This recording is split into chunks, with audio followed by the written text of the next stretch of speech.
Hi, my name is Howard Morgan. I'm the Associate Director for Alumni and Volunteer Engagement at Niagara University. Well, interestingly, I ran into the Vincentians, who of course teach here and work here at the university, at a high school north of Philadelphia, at Archbishop Wood High School. They taught me there, and I was very, at the time in high school, attracted by their charism and their character.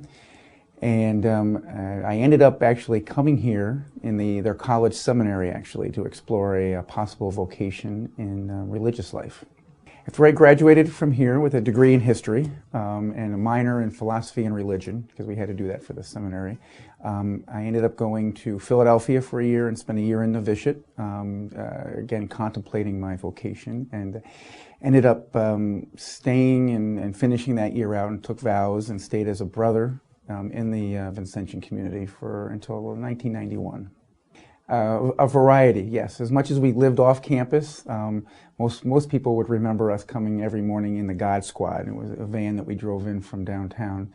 But some of the professors that I remember, Dr. Donald Peters, very tough but very fair man.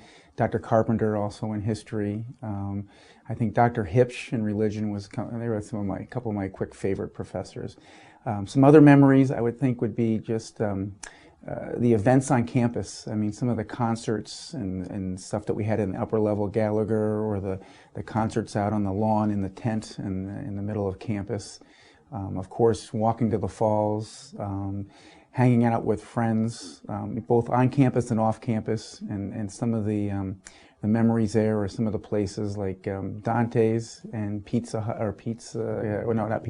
Wing King was the other big one. And then, of course, some of the bars that we hung out in. I mean, it was, as much as it was a place to drink, it was a place to gather and socialize. And the library, McHugh's, the Cove, Bragg's, J.P. Morgan's, just to name a few. So. Well, what I needed to do, I ended up moving back to Western New York and kind of followed my now wife, who graduated in '87 in the nursing program, back to Western New York. We had reconnected in Philly after I took a leave from the order. But I wanted to find a place where I could work and use the skills that I had learned, both with my undergraduate here at Niagara, and I had gotten a master's in pastoral counseling at LaSalle in Philly a few years after I left Niagara. So I ended up going to work for Independent Health and took a job as their complaint analyst, somebody who actually handled complaints from consumers.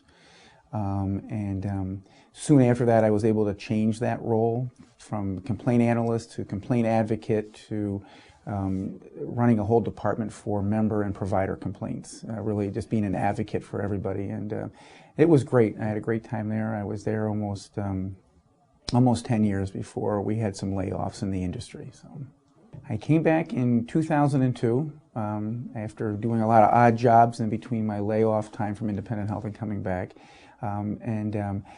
Ironically, while I was on leave or looking for work, I volunteered both for the United Way and a few other organizations, and I got hooked up with the Niagara County legislators needed a committee to review their health care plans. So myself, Mike Mole, who was a union rep with Dunlop Tire, and Janine Brown Miller, who was the HR director here, we were on this committee, which took us about a year to go through all their health benefits and make a recommendation.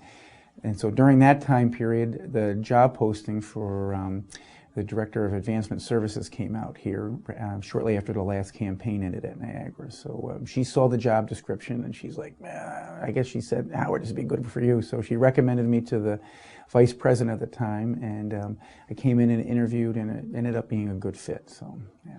I guess I've always had a passion to work with our alumni and wanting to work in that area.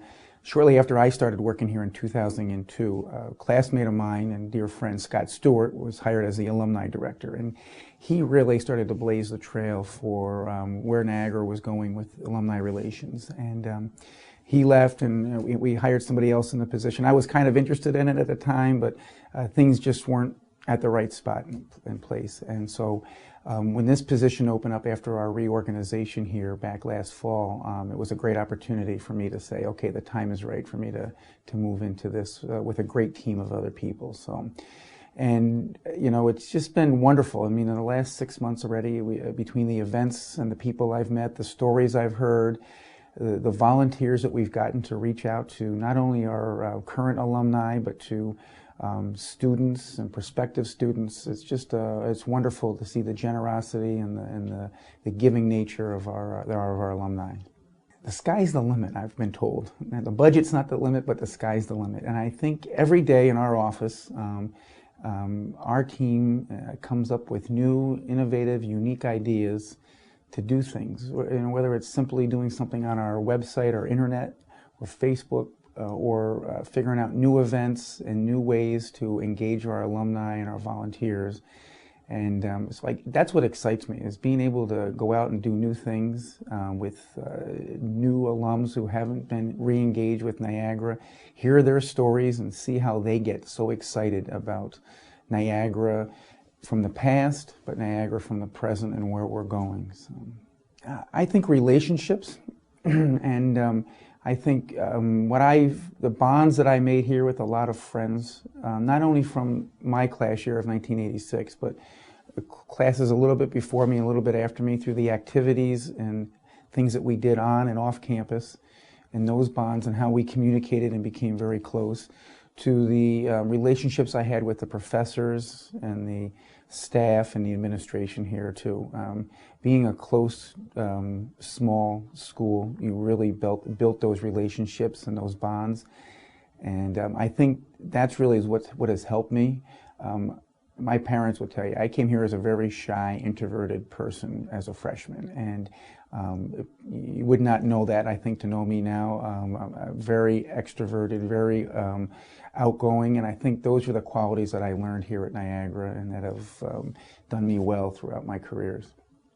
One of the other unique parts of my job is to garner volunteerism from our alumni and from our friends and from our parents and from our past parents. So we look at that whole group of people as part of our alumni volunteer network. And it's very important to be able to engage them, to help us and assist us. They become our second and third arm out in the community. We can't be everywhere. So from people helping us write notes to newly accepted students, encouraging them to come to Niagara, to parents hosting newly accepted student receptions in their homes and talking about how great Niagara was for their family and for their children. It just continues to invigorate the Niagara spirit wherever, and I think it continues to ensure Niagara's legacy by bringing students back here. And I think part of the hopes of that is that as people see that and that spirit continues to grow, is there's much more importance put back onto sustaining Niagara, both through volunteerism, but through gifts, financially and otherwise. But in order for this legacy to continue another 158 years or wherever we're at right now.